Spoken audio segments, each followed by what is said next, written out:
Olá, pessoal, estamos aqui com o nosso Caminhos em Artes, um lugar de vida e de encontros.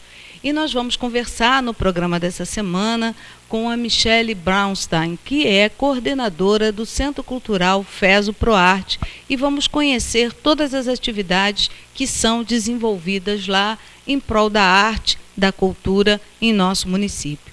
E também no programa de hoje nós vamos ter algo especial. Você vai aprender como é que faz um mosaico. Nós vamos passar uma parte desse trabalho que você vai acompanhando semanalmente. Cada semana a gente vai estar numa etapa desse desenvolvimento e você vai conhecer como pode fazer aí na sua casa um objeto de decoração com essa técnica, que é uma técnica milenar, que é a técnica do mosaico. Acompanhe conosco o nosso Caminhos em Arte. Fique conosco nesse caminho. Voltamos já já.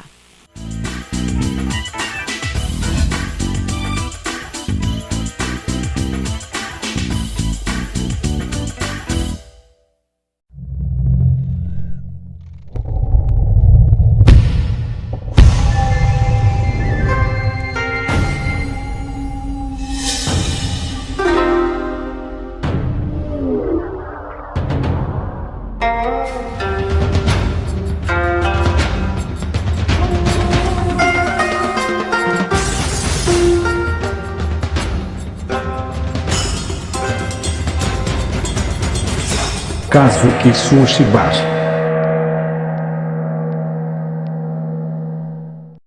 Na Estúdio Itália, a casa dos seus sonhos vai se tornar realidade. Porque multivariedade de modelos exclusivos em porcelanatos e acabamentos proporciona a você montar os ambientes da sua casa de forma única e individual. Estúdio Itália, porque a sua casa é o melhor lugar do mundo. Rua São Pedro 333, bairro de São Pedro, 2642-7933.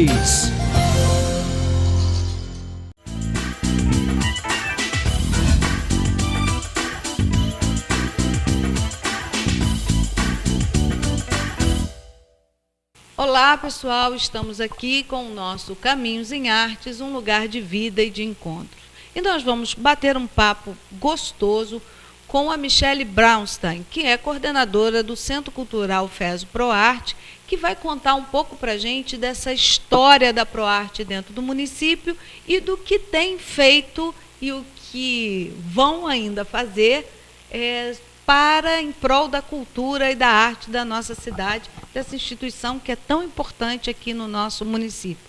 Michele, obrigado pela sua presença. É um prazer enorme poder recebê-la aqui e conversar sobre essa instituição, essa parceria da FESO com a Fundação Teodor, que é um valor para a nossa cultura e nossa arte.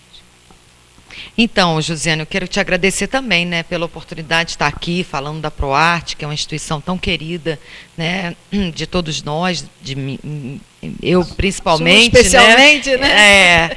Então, assim, é muito bom estar aqui podendo contar um pouco para as pessoas, porque por mais que a gente fale, né, às vezes muita gente ainda não conhece a história, então é uma oportunidade, sempre é uma oportunidade de trazer isso para o público. E é bom fazer um resgate histórico do que foi, para estar revivendo a memória das pessoas, contando para os que ainda não ouviram, para aqueles que estão jovens ainda, que não tiveram essa oportunidade de entender esse processo. Então, conta para a gente, como é que foi criado a ProArte? Quem foi Theodor Hauberger?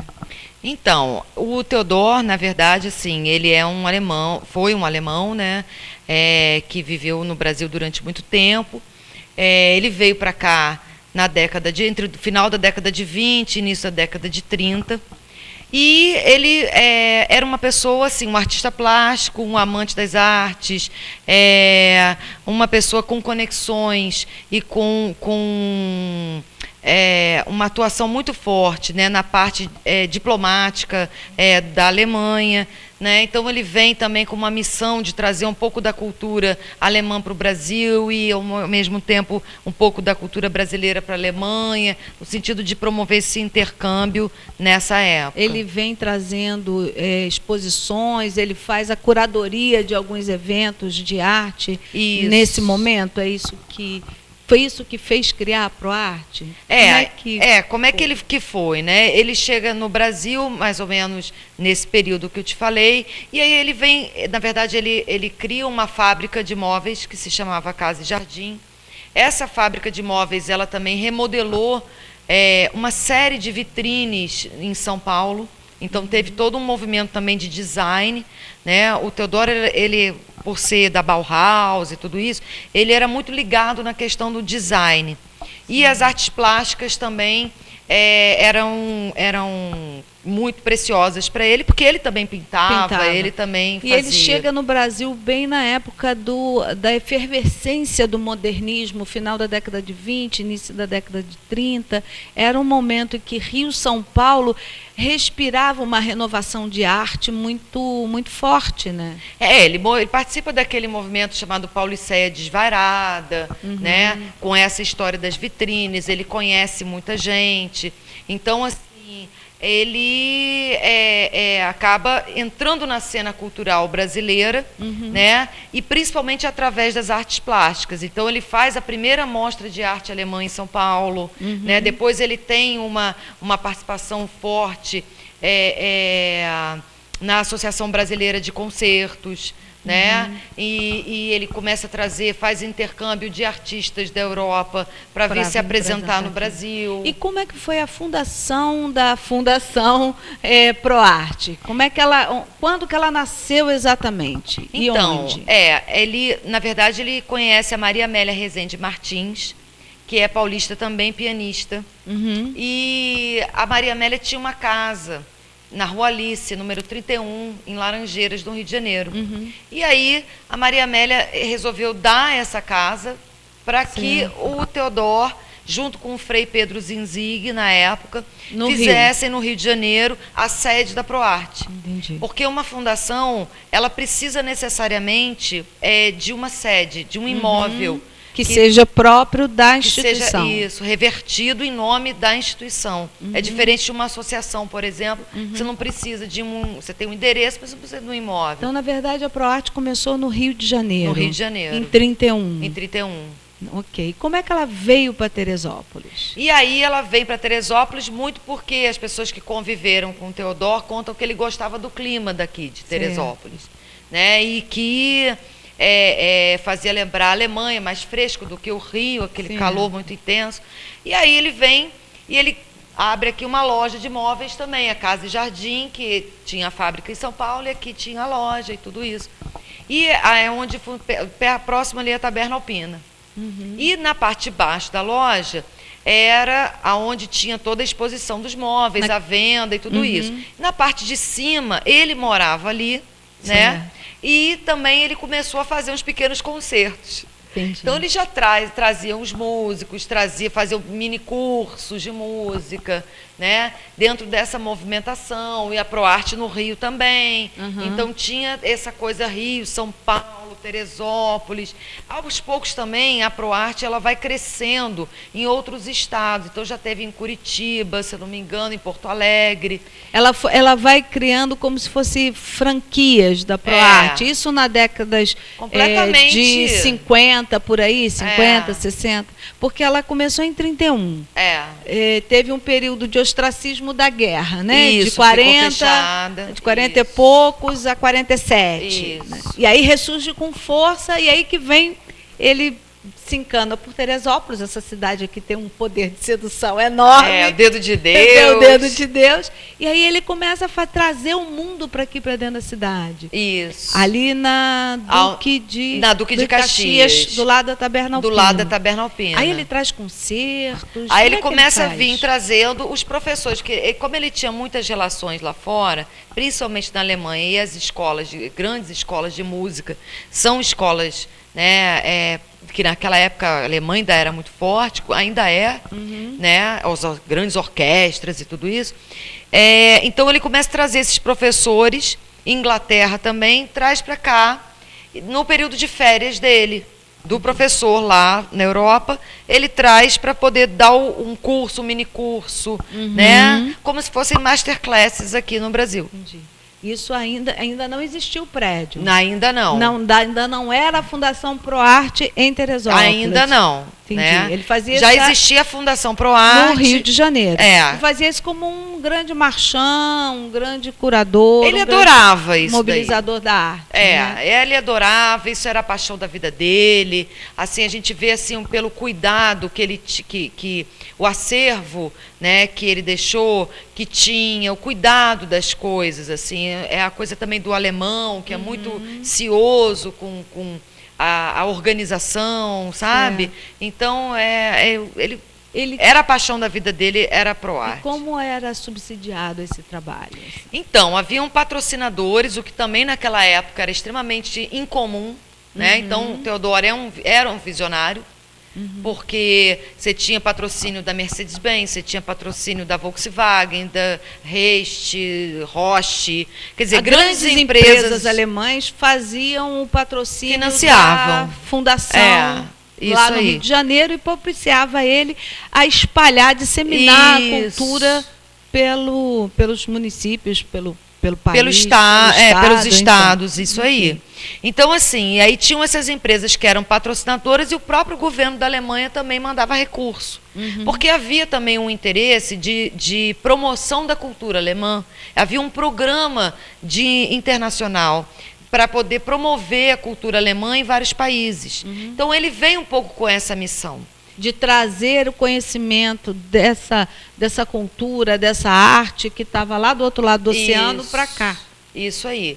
Aí o que acontece? Aí ele vem para Teresópolis, começa a fazer essa atividade na casa dele, só que a casa foi ficando pequena, e aí ele começou a fazer na prefeitura, e aí o Flávio Bortoluzzi, que era o prefeito da época, né, ele conseguiu um terreno que é ali do lado do Colégio Euclides da Cunha, né, que foi uma desapropriação. Era do Estado, né? Fazia parte do colégio, convento, o colégio tem a equipe do colégio fez uma pesquisa assim muito interessante que conta exatamente como que se deu esse processo desses terrenos e ali do bairro do Alto, é muito interessante de conhecer essa formação histórica daqueles quarteirões ali do Alto, onde tem o colégio, o convento e a própria ProArte.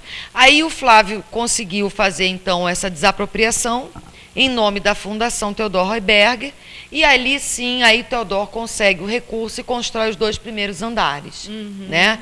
Quando ele constrói os 2 primeiros andares, aí ele começa a trazer efetivamente todo um programa, curso de férias, curso de balé, curso de artesanato, né? Escolinha de artes com o professor Vidocq Casas, a parte do balé com a Arlete Saraiva. Isso foi nos anos 70.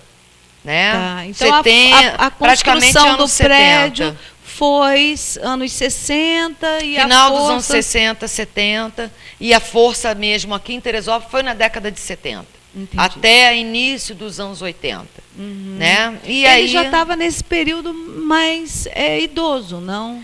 Já, mas ainda estava bastante ativo já. Aqui em Teresópolis ele trouxe muita coisa.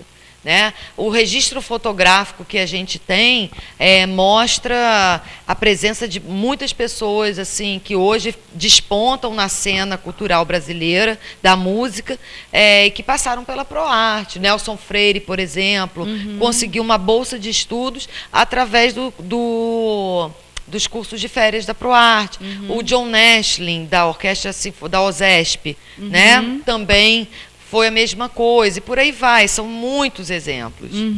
Então, assim, os nomes famosos que estiveram aqui trazidos pela Fundação, nessa época do curso de férias, você Tem algum memória? Então, além do Nelson Freire, do próprio John Nestlin, você tem o Villa-Lobos, você tem o Karabchevsky, você tem, né, o Arthur Rubinstein. São pessoas que, de alguma maneira, né, contribuíram, talvez não diretamente em Teresópolis, mas dentro da ProArte, dentro das atividades. O Guinhar, por exemplo, foi o primeiro diretor artístico da parte de artes plásticas da ProArte. São nomes então são nomes de muito peso e de expressões importantes. E nessa época, a gente, quem é daqui da cidade sabe que o Theodor morava na própria ProArte, e com isso eu acho que ele trouxe o coração da fundação para cá, para aqui, né, do Rio de Janeiro, que era a sede 1. Ela ainda existe no Rio de Janeiro? Existe. Mas são entidades separadas. Porque aos poucos essas entidades, essas fundações, a fundação, na verdade, com várias unidades, ela foi se desmembrando. E no que se desmembrou, ela foi ganhando vida própria, cada uma delas foi ganhando uma vida própria, e assim como a de Teresópolis também, que ficou ativa até o final da década de 80. Sim. Né?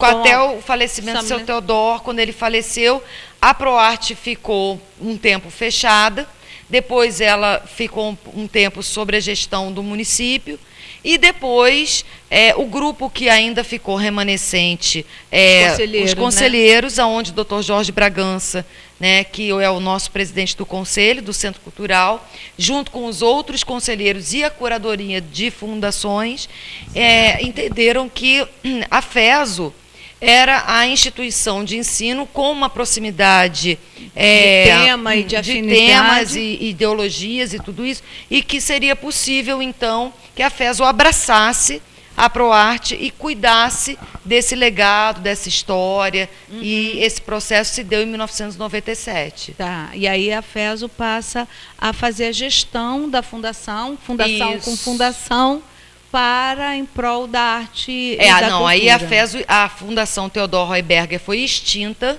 porque quando uma fundação encampa outra, então a encampada ela é extinta juridicamente, e aí a encampadora ela passa então a ser a proprietária e a gestora daquela fundação extinta, com a missão e o compromisso público de manter as finalidades da extinta. Entendi. Manter a missão, a visão, as propostas que a fundação antiga tinha. Isso. Então nós vamos dar um pequeno intervalo. Chegamos na gestão FESO ProArte, né? E conhecer agora qual é a continuidade desse legado que o Theodor Heuberger deixou e que a FESO com o seu conselho pretende ou está dando já desde 1900 continuidade a essa missão, porque é uma coisa muito importante a gente divulgar a arte, divulgar a cultura e fazer dela um poder de transformar a sociedade, fazer a sociedade crescer. Então nós vamos dar um pequeníssimo intervalo, vamos voltar daqui a pouco, que a Michele vai contar como é que isso está sendo daqui para frente. Fique conosco.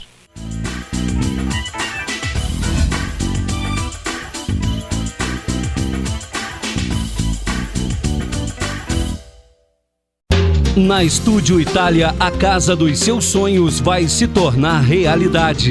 Porque multivariedade de modelos exclusivos em porcelanatos e acabamentos proporciona a você montar os ambientes da sua casa de forma única e individual. Estúdio Itália, porque a sua casa é o melhor lugar do mundo. Rua São Pedro 333, bairro de São Pedro, 2642-7933.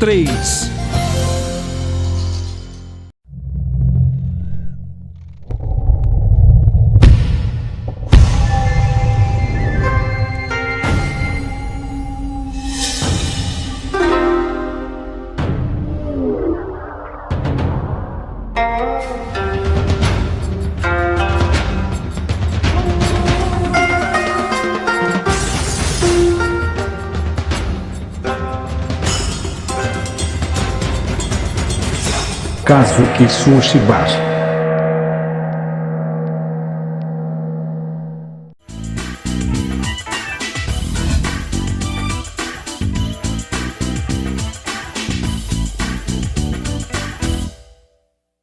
Estamos de volta com o nosso Caminho em Artes, um lugar de vida e encontros, e nós estamos aqui conversando com a Michele Braunston, que é a coordenadora da FESO ProArte, né, do Centro Cultural, e nós já conversamos no bloco anterior toda essa história, fizemos aqui um resgate histórico de como se criou a fundação, a ProArte, como é que ela foi encampada pela fundação da FESO.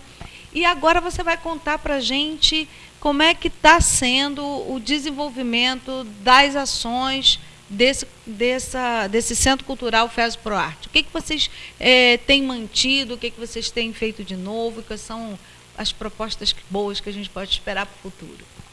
Então, a FESO, em 1997, ela encampa a ProArte, né? Então, assim, ao fazer essa encampação, a FESO assume esse compromisso de manter as atividades culturais que ali aconteciam dentro da ProArte, antiga Fundação Theodor Heuberger. Só que, assim, a FESO é uma instituição de ensino superior.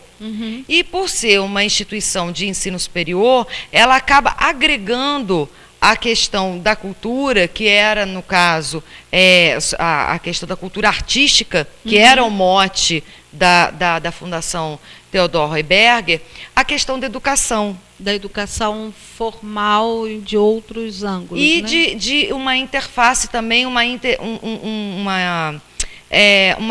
relação com vários campos do saber.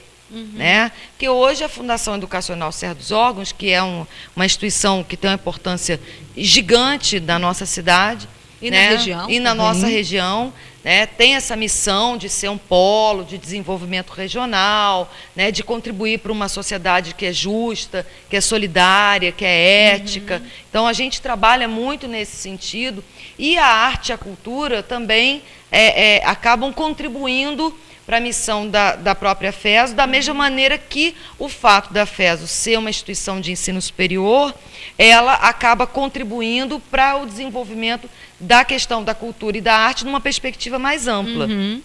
Então, assim, é um trabalho de que se soma.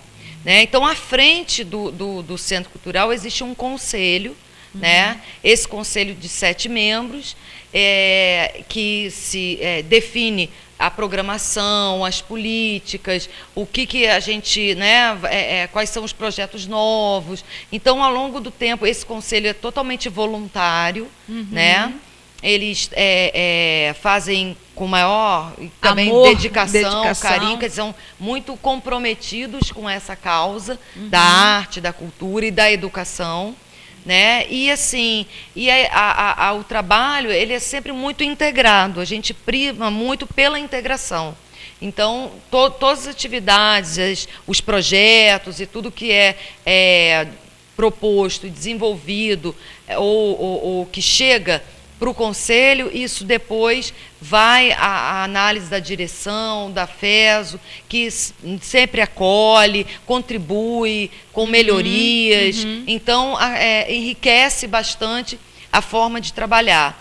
Às vezes, assim, a gente também tem que entender que a gente está falando de uma instituição sem fins lucrativos privada, né? Que é a FESO, da mesma maneira que era a Fundação Theodor Heuberger, só que diferente da Fundação Theodor Heuberger, a FESO não tem grandes patrocinadores como Reiche, Volkswagen. Reiche, Volkswagen, né, fazendo injeção de capital.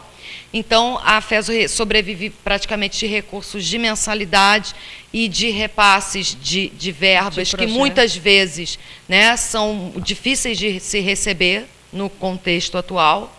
Né? Então, é com muita dificuldade que se faz cultura dessa forma. E a cultura é tão importante, está presente em todos os segmentos de manifestação social e da vida. Você encontra a cultura e a arte envolvida ali. A vida sem a arte, ela é cinza. Muito pobre, né? Muito pobre, é muito cinza. Né? É verdade. Mas, assim, o importante também é dizer que em nenhum momento, mesmo assim, a FESO já passou por uma série de dificuldades, como toda instituição, como todas as instituições de ensino vêm passando, privadas desse país, mas em nenhum momento a FESO deixou de cumprir o compromisso junto à ProArte. É claro que, às vezes, a gente trabalha com orçamento. É claro que num ano você pode ter um orçamento melhor, você pode fazer em projetos, coisas, outro ano você tem um orçamento menor. Mas, assim, a ProArte, né, o Centro Cultural, ela tem cursos. Tem. Ela tem eventos, tem exposições. O que dá um rápido histórico para a gente desse desenvolvimento? O que tem acontecido hoje que é constante e os projetos que ainda são mais pontuais, que vão variando de ano a ano, de acordo com o recurso e a possibilidade. Nesse mote, o que tem acontecido? Então, a gente tem um projeto que é um projeto bastante tradicional, que é a série de concertos, né? Esse projeto, ele acontece mensalmente, normalmente vai de de março até novembro, ininterruptamente, a gente tem um concerto por mês, e esses concertos acabaram se transformando também em festas temáticas, homenageando países. Então, você tem a comida do país, a dança do país, a música, né? E a poesia do país. Então, criou-se essa coisa. Por conta desse momento que a gente está passando na nossa cidade, né? E pela também dificuldade da questão que as instituições de ensino superior privadas têm sofrido em relação ao repasse do FIES, nós tivemos que suspender os concertos de setembro, outubro e novembro. Então, esses concertos não vão acontecer, né? Vamos retomar essa programação no ano que vem, a partir de março, né? E o que vai acontecer no dia 21 de novembro é o Festival Poeterê. 21 de novembro já vamos ter o Poeterê, vamos ter o Poeterê. Que é um marco também da nossa cidade. Super importante, tudo isso. Então, assim, a Galeria de Arte também, a gente vai inaugurar uma exposição dentro do Poeterê. Certo. E essa exposição vai ficar até o iniciozinho de dezembro. Vamos ter uma outra exposição de arte em arquitetura, né, que é o segundo salão de arte em arquitetura, já em dezembro ainda. Né? Então, assim, o que parou, o que foi suspenso, foi só esses concertos. E houve outras exposições. Teve uma exposição agora que eu tive recentemente de tecelagem. Isso. Tem uma oficina de tecelagem. Temos. Né? A gente tem hoje 23 cursos. Sim, então, não houve nenhuma interrupção nos cursos. Esses cursos, inclusive, eles são subsidiados pela Fundação. Então, todos os cursos têm bolsa de estudo, né? Tem cursos que são 100% gratuitos, todo mundo, por exemplo, curso de teatro, qualquer pessoa pode fazer, não paga nada. O curso de coral, o curso de percussão, são cursos completamente gratuitos. Certo. O curso e tem alguns que são pagos. Mas valor simbólico. Mas o valor é preço popular. Por exemplo, o curso de inglês, você tem um curso lá inglês, italiano, espanhol, alemão. Certo. A mensalidade custa R$90. Qual curso em Teresópolis que custa R$90? Mas isso só é possível porque a Fundação ela subsidia parte desse curso e aí dá a oportunidade que as pessoas possam aprender idiomas com preços que são convidativos. Os outros cursos, por exemplo, a tecelagem, né, a xilogravura, né, custam R$55. R$55, né? Um casal vai num restaurante, come uma pizza, às vezes. E ainda tem bolsa para quem. E ainda paga, e mais do que isso. E ainda tem a bolsa. Então, assim. Para alguns alunos que não podem pagar e tudo isso, a gente sempre tem esse olhar, né? E assim, e os professores também são professores de altíssimo nível, a gente prima pela qualidade na seleção dos professores. Então, toda essa movimentação, ela continua acontecendo normalmente. Em todas as modalidades. O professor de xilogravura, o Disseu, que é uma gracinha, um beijo para você, Disseu, estou aguardando você aqui para dar uma entrevista. O curso de xilografura de vocês lá tem um grande prestígio entre os artistas plásticos, artistas que são do Parque Lage, que são da Escola da UERJ, falam excelentemente bem do curso de estilogravura da nossa ProArte aqui, do nosso Centro Cultural. E ela tem um suporte técnico muito bom. Eu sei que tem cursos de piano, isso, guitarra, violão, com professores de valor. E são pessoas da nossa cidade, né? Ou da nossa cidade, ou pessoas que que vieram morar aqui, ou que ainda estão fazendo esse trajeto Teresópolis-Rio o tempo todo. Quantos cursos ao todo o Centro Cultural FES ProArte tem hoje ativo? Então, atualmente são 23 cursos. Tá. E em torno de 280, 300 alunos. Que fazem esses cursos. E exposição vocês têm constante o ano inteiro, constantemente. Né? Então, sai uma, entra outra. Né? Então, agora a gente está, por conta dessa suspensão temporária que a gente teve aí, realmente a gente acabou a última exposição e vamos retomar agora, no mês de novembro, com a exposição do Rocha Maia, que é um artista naif, que é maravilhoso, inclusive já expôs aqui em vários lugares do Brasil, fora, sabe? Vende muito para fora. E tem uma pintura, assim, que tem uma coisa também de ser engraçada, porque ele conta as historinhas, é muito bonito, vale muito a pena. Ilha. Quando começa? No dia do Poeterê, dia 21 de novembro.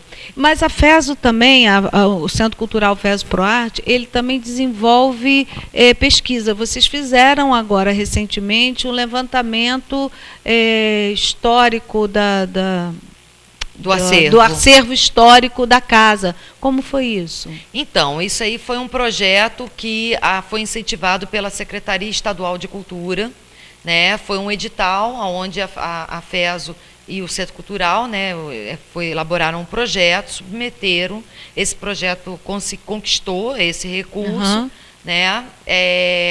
E a restauração foi conduzida, né, durante 2 anos, e de parte do acervo, porque esse acervo de documentos e partituras e fotografias é muito grande, então o recurso, na verdade, foram R$250 mil, né? Mas não deu para fazer tudo. De todo. Né? É um acervo muito grande que tem a fundação. É muito grande e o trabalho é muito minucioso, entendeu? Então você tem que fazer um por um, horas ali limpando os papéis, algumas restaurações. Entendi. E esse material está em exposição? Esse material esteve em exposição no início desse ano, em março, quando nós fizemos a inauguração do catálogo do acervo, e também tivemos a abertura foi a exposição que abriu a temporada da Galeria de Arte. Então, ali a gente colocou alguns exemplares, né, do material restaurado. Né, fizemos também uma sequência de vídeo mostrando como foi o processo de restauração e distribuímos o catálogo. Mas o catálogo ainda está lá, se alguém quiser ir conhecer, pode ir lá. Manda, ou vai lá, porque o acervo está já aclimatado, está numa sala específica, separado. A gente só não pode ainda disponibilizar para consulta pública, sim. Chega lá e consulta. Tem que ter um agendamento, tem que ter... Tem um outro projeto que é bastante interessante, que eu queria que você falasse resumidamente dele, que é o do papel. Do papel reciclado, que é usado também na oficina de estilogravura. Como é que é isso? Que a gente já está no finalzinho. Então, esse é um projeto novo, né, que a professora Ruth, que até foi o professor Dirceu que trouxe ela com essa ideia, né? Ela não está atuando diretamente com a gente ainda, mas ela vai atuar nesse projeto.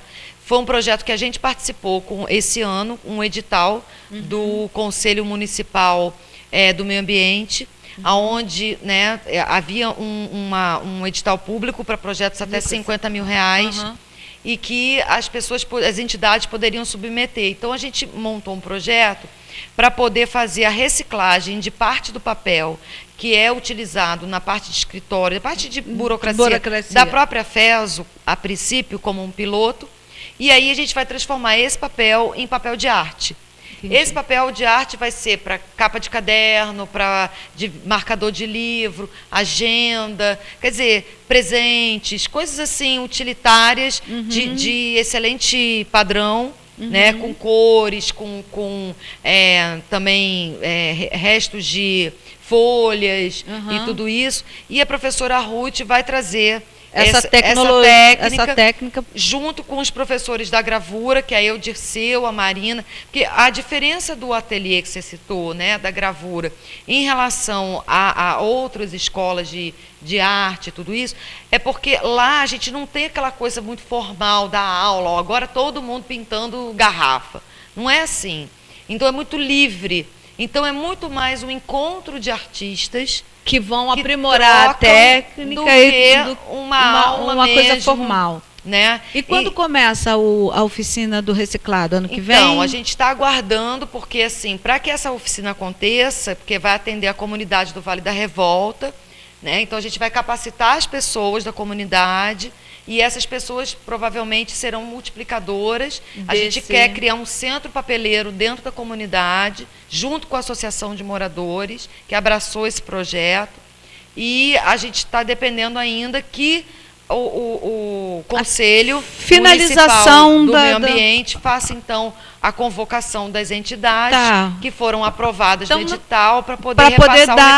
Dar continuidade. Então, o forte desse projeto deve ser para o início do ano que vem. Eu imagino que sim. Então, você vai voltar aqui no início do ano, ou no finalzinho desse ano. Trazer as outras pessoas também. Exatamente, para falar especificamente desse papel que tem, desse projeto de reciclagem de papel, que tem um cunho social importante, e como eu gosto de dizer, que a arte e a cultura é o grande transformador da nossa sociedade.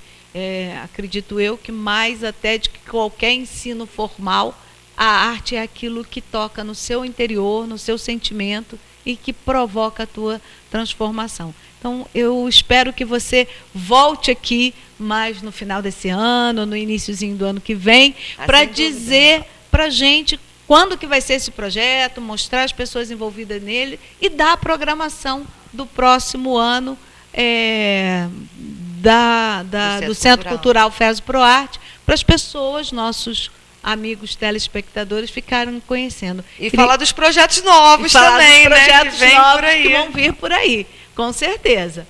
Obrigado, Michele, pela sua vinda aqui. Eu Se que você agradeço. quiser deixar uma mensagem para os nossos telespectadores, você Então, tem 20 segundos. Ai, meu Deus! Então, vou convidar vocês para o Festival Poeterê, que vai acontecer no dia 21 de novembro, a partir das 10 horas da manhã até as 10 horas da noite. São 12 horas de programação, que contempla as 7 artes. Então, você tem música, dança, cinema, literatura, artes plásticas e por aí vai. E é totalmente gratuito, né? Teremos a participação de grandes artistas, a gente ainda vai anunciar detalhadamente essa programação. O concurso de poesia já está com inscrições abertas. Quem quiser qualquer informação, entre em contato conosco pelo telefone 2644-5770 ou 2644-5762. Pode mandar um e-mail, que é centrocultural@unifeso.edu.br. A gente tem uma página também no Facebook, então é só procurar Centro Cultural FESO-ProArte. Ali também a gente responde, curte, compartilha. Então curtam e compartilhem também as nossas publicações, acompanhem, que é muito legal, vale a pena. É mais uma opção cultural para a nossa cidade.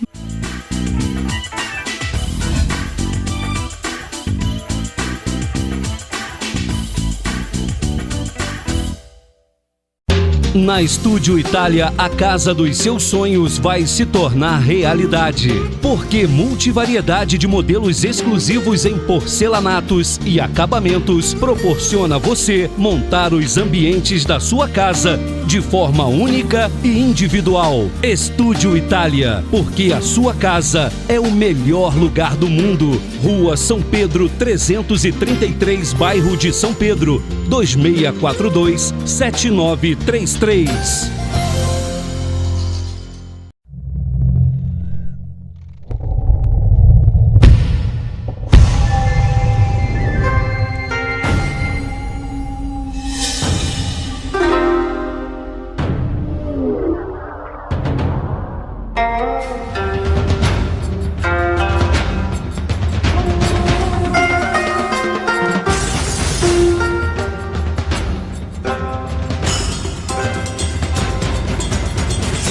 Kazuki Sushi Bar.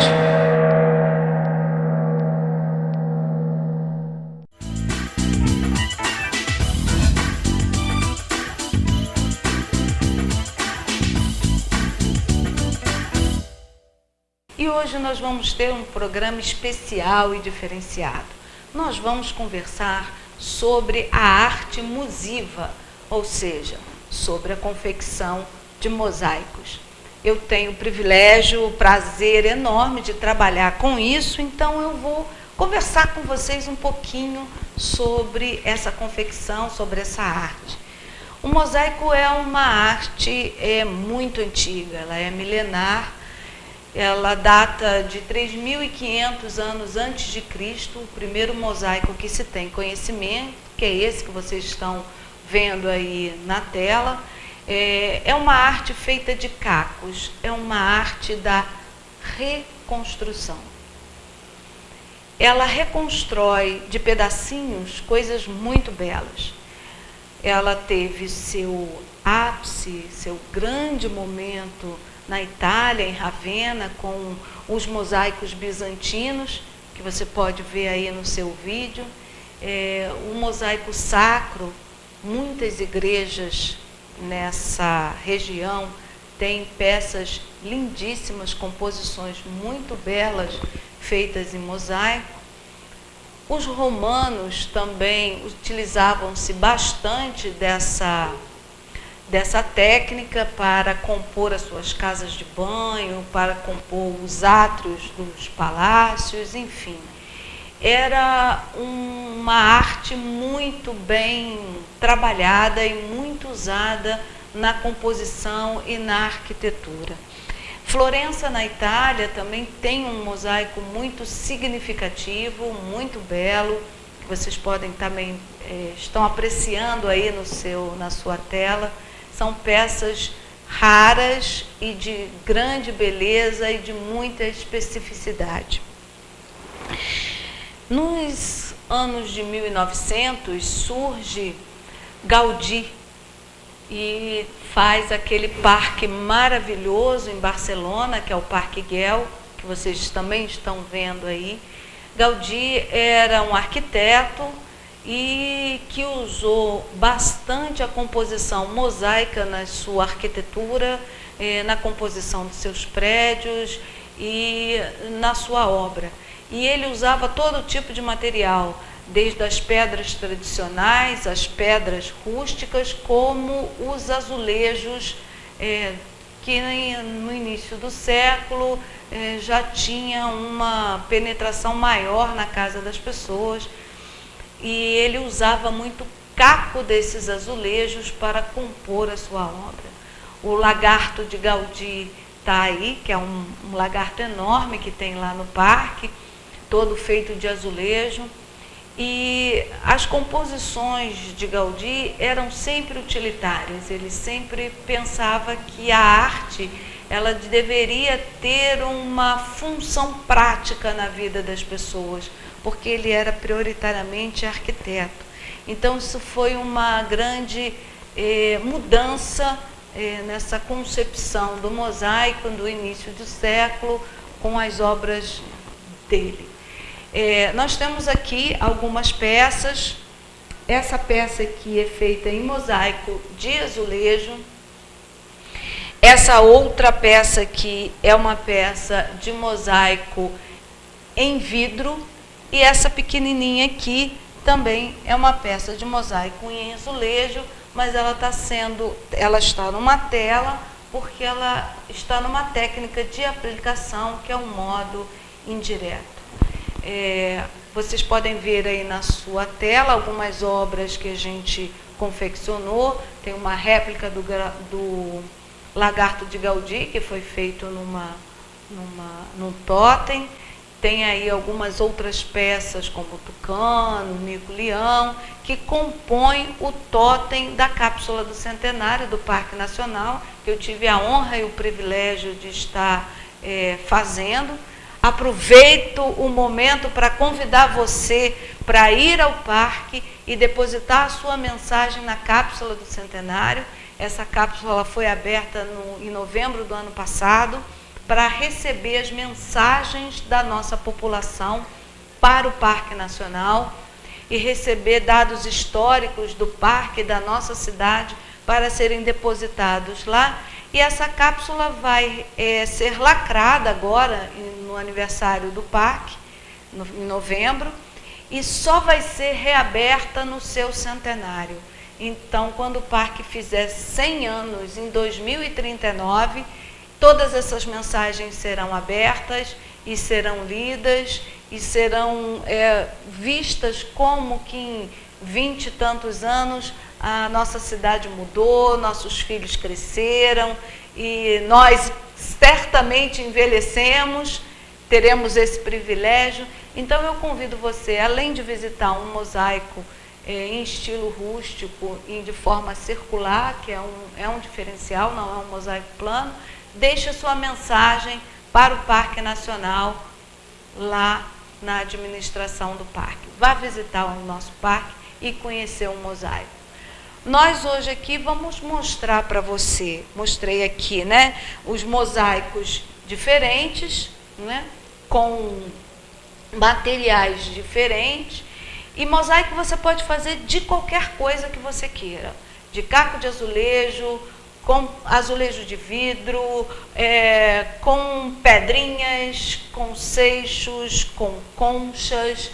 Você pode montar o seu mosaico da forma que você quiser.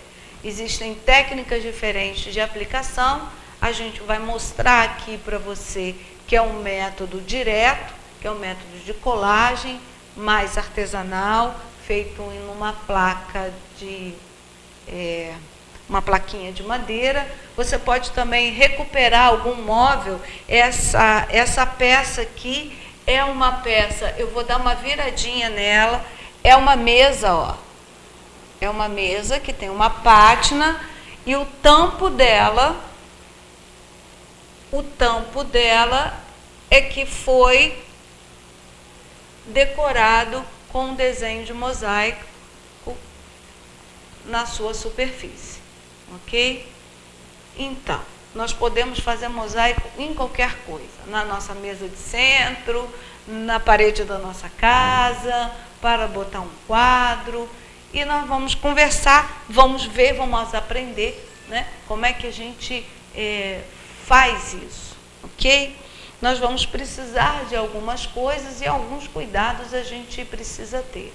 Tanto o vidro como o azulejo, eles cortam, então cortam a pele, a gente tem que ter muito cuidado com as mãos e com os olhos na hora de se fazer o corte da peça para compor o seu mosaico. Você pode também fazer mosaico de coisas diferentes que você tenha na sua casa, de plaquinhas de EVA ou de outro material que você ache interessante. Uma curiosidade sobre um mosaico que é nossa, é nacional, que a primeira pessoa a trazer o mosaico para o Brasil foi quem nomeia a nossa cidade, a Dona Teresa Cristina, imperatriz. Ela era uma grande amante das artes e fazia mosaico. Tem vários mosaicos dela lá na Quinta da Boa Vista, onde ela dedicava o seu tempo a fazer, decorar os bancos do jardim com mosaico, e ela usava pedras, cacos de louça que quebravam no palácio e conchas que recolhiam do mar para ela. Então, a nossa primeira arte em mosaico a trazer para o Brasil foi a Dona Teresa Cristina, com a sua dedicação à arte e à cultura. Enfim, nós vamos começar a mostrar agora o que a gente vai precisar para fazer uma peça de mosaico. Eu vou tirar essa mesinha daqui. E vamos lá, nós precisamos de luvas para proteger as mãos. A minha luva está usada, tá? Não é uma luva nova, porque eu trabalho com isso nas minhas horas de folga. Luvas de plástico na hora da gente preparar o rejunte. Óculos de proteção para o momento de corte, porque as pecinhas pulam na hora de cortar. Nós precisamos de martelinhos, tá? Esses martelinhos que tem uma ponta de corte e uma ponta chata, ok?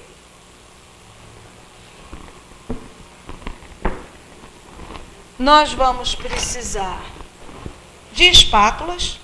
Tem essa bem pequenininha para as peças menores e essa um pouco maior na hora de passar o rejunte.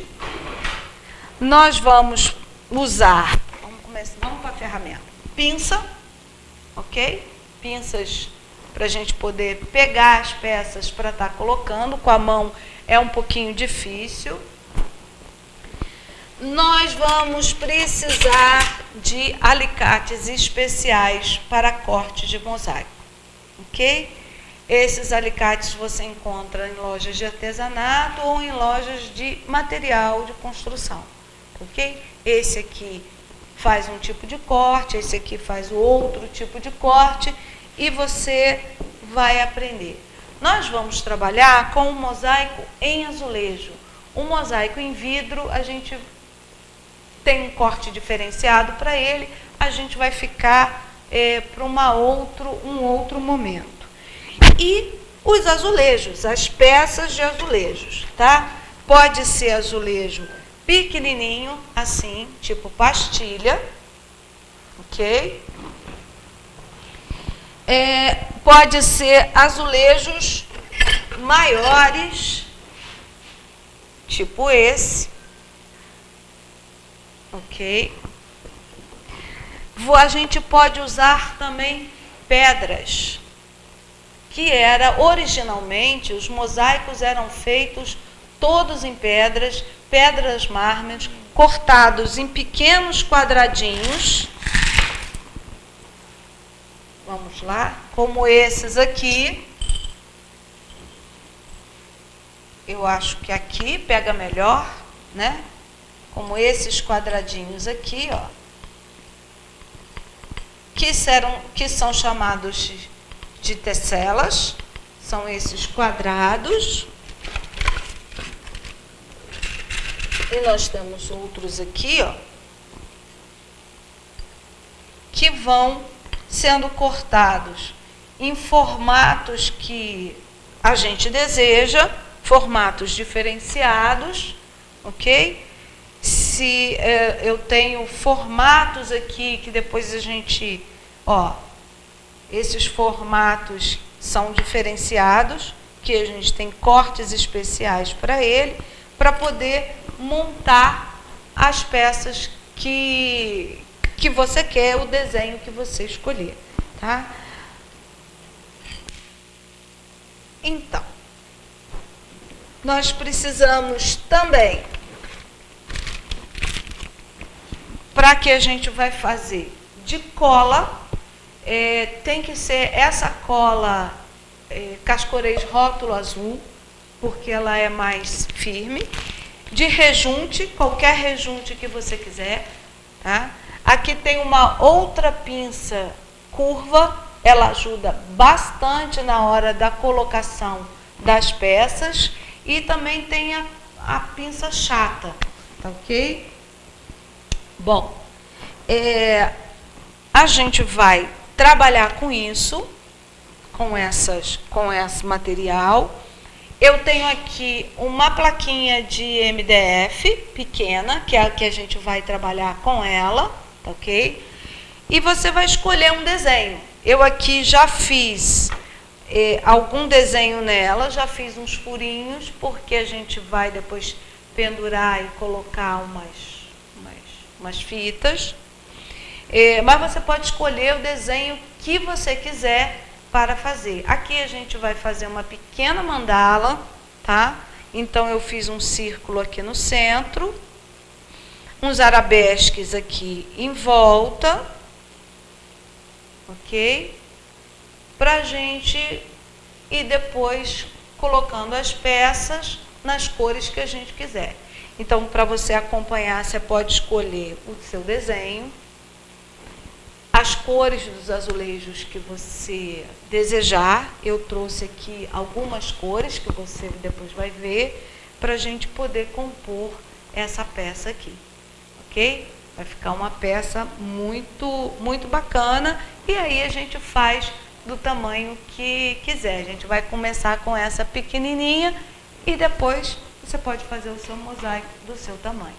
Você esteve conosco no nosso Caminhos em Arte e assistiu uma bela entrevista da Michele Braunstein, que é a coordenadora do Centro Cultural FESO Proaste, e viu a primeira etapa da nossa sequência desse mês sobre a confecção de mosaico. Acompanhe conosco e no Facebook do Caminhos em Artes você vai encontrar lá a listinha do material de que vai precisar para acompanhar esse trabalho.